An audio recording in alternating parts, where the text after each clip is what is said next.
நம்முடைய கூப்பிட்டா நம்முடைய சத்தத்தை கேட்கிறவர், நமக்கு தேவையை சந்திக்கிறவர், நமக்கு சுகமும் ஆரோக்கியத்தை தருகிறவர். அதனால தான் இன்றைக்கும் அவர் என்னவா இருக்கிறார்னா இருக்கிறவராக இருக்கிறார் என்று சொல்லுகிறார். அல்லேலூயா. ஏன்னா இன்னைக்கு நம்ம கூப்பிட்டா கூட, இன்னைக்கு நம்ம சத்தமிட்டா கூட நமக்காக நேரில் எதிரில் வந்து அவர் இருக்கிறவர். அவர் நம்முடைய சத்தத்தை கேட்கிறவர், நமக்காக பரிந்து பேசுகிறவர், நமக்காக மனமுருகிற தேவனாக இருக்கிறார், நமக்காக பரிந்து பேசுகிற தேவனாக இருக்கிறார், நமக்காக மறுபடி வருகிற தேவனாக இருக்கிறார். எத்தனை பேர் புரிகிறது? அல்லேலூயா. வெளிப்படுத்தின விசேஷம் 1ஆம் அதிகாரம் 8வது வசனத்தை எடுத்து வாசிக்கல, சீக்கிரமா வாசிங்க. ஆமென். பல வசனங்களை கொடுக்கிறேன், நீங்க என்ன பண்ணணும்? வருகிறவருமாகிய சர்வ வல்லமையுள்ள கர்த்தர், நான் அல்பாவும் ஒமேகாவும் என்னவா இருக்கிறேன்?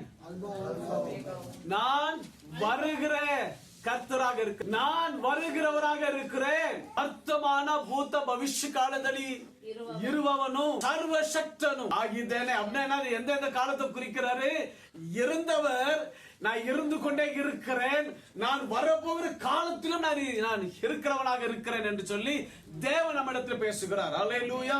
ஆங்கிலத்தில் எப்படி பேசுகிறார், எப்படி சொல்லுகிறதுனா, சீக்கிரம் வாசிங்க. I am the Alpha and Omega, the beginning and the end, who is and who was and who is to come, the Almighty God என்று சொல்லுகிறார். ஒரு ஆமென் சத்தமா வந்துருச்சு.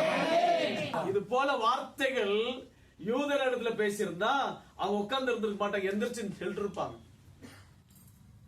எப்படி நம்மான்னு உட்காந்து நான் கேட்டு இருந்திருக்க மாட்டோம், நம்மள உட்காந்து கேட்கிறோம்.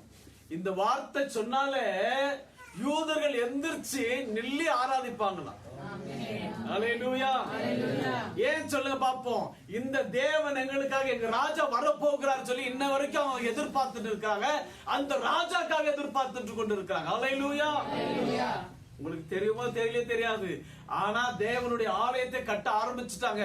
எப்ப கட்ட ஆரம்பிக்கிறாங்கன்னா, இன்னும் எல்லாத்தையும் என்னது எல்லாம் பிரதிஷ்டை பண்ண ஆரம்பிச்சுட்டாங்க, எல்லாம் பரிசுத்தப்படுத்த ஆரம்பிச்சுட்டாங்க. சீக்கிரமாக ஆலயம் கட்டட ஆரம்பிக்கும். நீங்க எசேக்கியேல் 40வது அதிகாரத்திலிருந்து 40 கடைசி அதிகாரத்தை வரைக்கும் வாசிச்சீங்கன்னா, கட்டணம் வரப்போகிற ஆலயத்தினுடைய விவரங்களை எசேக்கியேல் இடத்துல பேசியிருப்பார். அது சாலமோன் கட்டின ஆலயம் இல்ல, ஆனா இது வரப்போகிற ஆலயத்தை பத்தி பேசியிருப்பார், வரப்போற நகரத்தை பத்தி பேசியிருப்பார். உங்களுக்கு நேரம் இருந்தா எடுத்து வாசித்து பாருங்க. அல்லேலூயா. ஏன் இதெல்லாம் நடக்குதுன்னா, அவர் இருக்கிறவனாக இருக்கிறார், அவர் வரப்போகிற தேவனாக இருக்கிறார், அவர் போன காலத்துல இருந்தார், இந்த காலத்திலும் இருக்கிறார். அல்லேலூயா.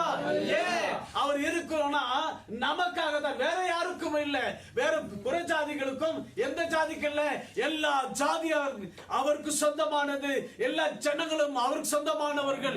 அதனால தான் தேவன் அவர்களுக்காக, தேவன் நமக்காக அவர் வரப்போகிறவராக இருக்கிறார், அவர் இருக்கிறவராக இருக்கிறார், அவர் நம்ம மத்தியில பிரசன்னனாக இருக்க தேவன் விரும்புகிறார்.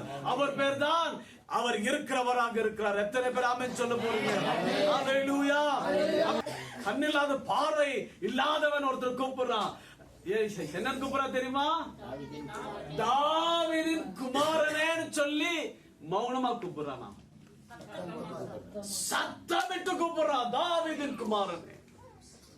தெரியும் எங்க தாவீதின் குமாரன் உயிரோடு கூட இருக்கிறார். ஆமென். அல்லேலூயா. எத்தனை பேருக்கு விளங்குது? அல்லேலூயா. 90ஆம் சங்கீதம் அது 92 வாசிங்களே. ஆமென். பர்வதங்கள் தோன்றும் முன்னும் பூமியையும் உலகத்தையும் உருவாக்கும் முன்னும், அல்லேலூயா, நீரே அநாதியா என்றைக்கும், நீரே அநாதியா என்றைக்கும் என்றென்றைக்கும் தேவனாய் இருக்கிறீர். அல்லேலூயா. அவர் எப்படிப்பட்ட தேவனாக இருக்கிறாரா? என்றென்றைக்கும் தேவனாக இருக்கிறவராக இருக்கிறார். அவர் பேர் தான் இருக்கிறவராக இருக்கிற தேவன். அவர் நேற்று இன்னைக்கு வந்து அவர் ஏதோ ஒரு சிலையை வச்சுட்டோம், ஒரு படத்தை வச்சுட்டு இன்னைக்கு நம்ம ஆராதிக்கல. நம்ம அது போல இயேசு இந்த பூமியில வாழும்போது அப்படிப்பட்ட தோற்றத்துல இல்ல. அவர் இந்த உருவம் வேற, அவர் இந்த தோற்றம் வேற. அல்லேலூயா. அதனால தான் அவர் சொல்றாரு, 10 கட்டளை சொல்றாரு, எனக்கு நிகரானது ஒண்ணு வைக்காதீங்கன்றார். என்னது? விக்கிரத்தை ஆராதனை பண்ணாதேன்னு சொல்றாரு. ஏன்னா அவரை போல யாருமே தெரியாது, ஏன்னா அவருக்கு உருவம் இல்லை. அவருக்கு அல்லேலூயா. மோசே கேட்கிறாரு, அப்பா நான் உன்னை பார்க்கணும், தேவனே நான் பார்க்கணும்னா அவர் சொல்றாரு, என்னை யாருமே கண்டதில்லை. அல்லேலூயா. அவர் உருவம் இல்லாதவர், அதனால தான் அவருடைய படத்தை யாரும் வரைய முடியாது. ஆமென். அவர் இப்படி இருக்காருன்னு சொல்ல முடியாது. அல்லேலூயா. அப்படிப்பட்ட தேவனை தான் நம்ம வணங்குறோம். அவர் ஜீவனுள்ள தேவனாக இருக்கிறார். அல்லேலூயா.